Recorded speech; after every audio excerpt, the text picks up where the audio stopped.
జీహెచ్ఎంసీలో విలీనమైన శివారు మున్సిపాలిటీలు, కార్పొరేషన్లలో అవినీతి అక్రమాల నిగ్గు తేల్చేందుకు ఏసీబీ రంగంలోకి దిగింది. ప్రత్యేక అధికారుల పాలనలో ఏడాదిగా పలువురు కాంట్రాక్టర్లతో కలిసి క్షేత్రస్థాయి నుంచి ఉన్నతాధికారులు చేతివాటం చూపారు. అభివృద్ధి పనుల పేరుతో కోట్లాది రూపాయలు దుర్వినియోగం చేశారని ఆరోపణలు వెల్లువెత్తాయి. ఆ విషయంపై జీహెచ్ఎంసీ కమిషనర్ సహా అవినీతి నిరోధక శాఖకు ఫిర్యాదులు అందాయి. స్పందించిన బల్దియా విచారణకు ఆదేశించింది. ఒక్కో మున్సిపాలిటీ, కార్పొరేషన్లను జల్లెడపడుతూ అక్రమార్కుల భరతం పట్టేందుకు ఏసీబీ సిద్ధమైంది.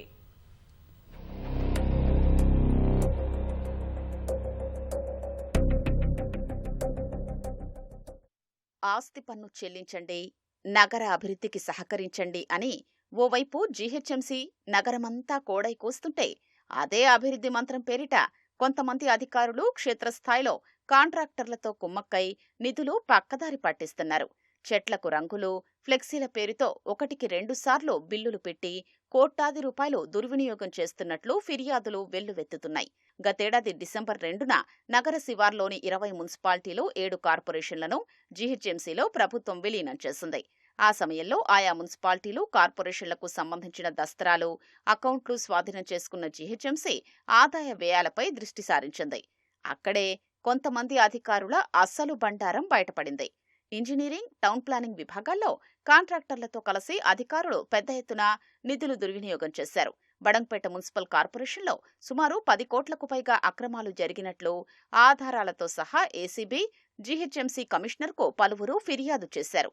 ఆ ఫిర్యాదును పరిశీలించిన కమిషనర్ కర్ణన్ విజిలెన్స్ విచారణకు ఆదేశించగా, బడంగ్పేటతో పాటు విలీనమైన మిగతా మున్సిపాలిటీలు, కార్పొరేషన్లలోనూ కోట్లాది రూపాయల నిధులు పక్కదారి పట్టించినట్లు తేలింది.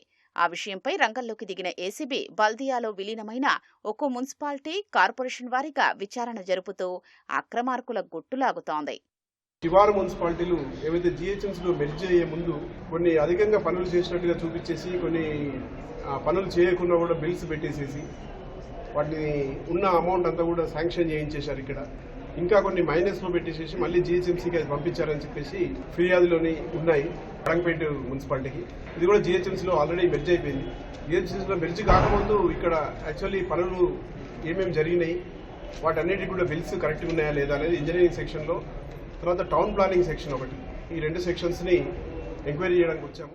జీహెచ్ఎంసీలో అవినీతి, అక్రమాల్ని ఉపేక్షించేది లేదని కమిషనర్ ఆర్వి కర్ణన్ హెచ్చరించారు. అవినీతి రహితంగా ఎలాంటి వేధింపులు లేకుండా పనిచేయాలన్నదే బల్దియా లక్ష్యమన్న కర్ణన్, అన్ని కార్యాలయాల్లో అవినీతికి ఆస్కారం లేకుండా సాంకేతికతను ఉపయోగిస్తున్నామన్నారు. Want our organization to function without any corruption, not to create any harassment to the general public. So దానికోసం we're putting systems in place. వ్యక్తిగతంగా మార్పు తీయడం వల్ల సిస్టమ్ తీసుకొచ్చిన, టెక్నాలజికల్ ఇంప్రూవ్మెంట్స్ తీసుకొచ్చిన ఈ definitely there lot of corruption angle తగ్గడానికి అవకాశం ఉన్నాయి. అది పూర్తిగా వాడుతున్నాం. We're also want interact with the people mainly through online mode of communication, so that fast disposal ఉంటాయి. Then rent seeking behaviour, corruption కూడా తగ్గడానికి అవకాశం ఉన్నాయి. నేను రిక్వెస్ట్ చేస్తాను మీ ద్వారా, ఏదన్నా మీకు ఇన్సిడెంట్ జరిగిందా ప్లీజ్ రిపోర్ట్ టు us. వారి మీద యాక్షన్ చేయడం కూడా సిద్ధంగా ఉన్నాం. బల్దియాలో గుట్టు చప్పుడు కాకుండా అక్రమాలు జరుగుతూనే ఉన్నాయి. గతేడాది జూన్లో అవినీతి ఆరోపణలు ఎదుర్కొంటూ పలువురు టౌన్ ప్లానింగ్ అధికారులు ఏసీబీకి చిక్కగా 27 మందిని జీహెచ్ఎంసీ కమిషనర్ బదిలీ చేశారు.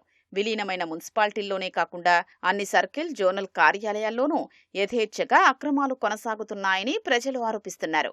జనన మరణ ధృవీకరణ పత్రాల జారీ, భవన నిర్మాణ అనుమతులు, కాంట్రాక్టు బిల్లుల క్లియరెన్స్లోనూ చేతివాటం ఎక్కువగానే ఉంటోందని విమర్శిస్తున్నారు.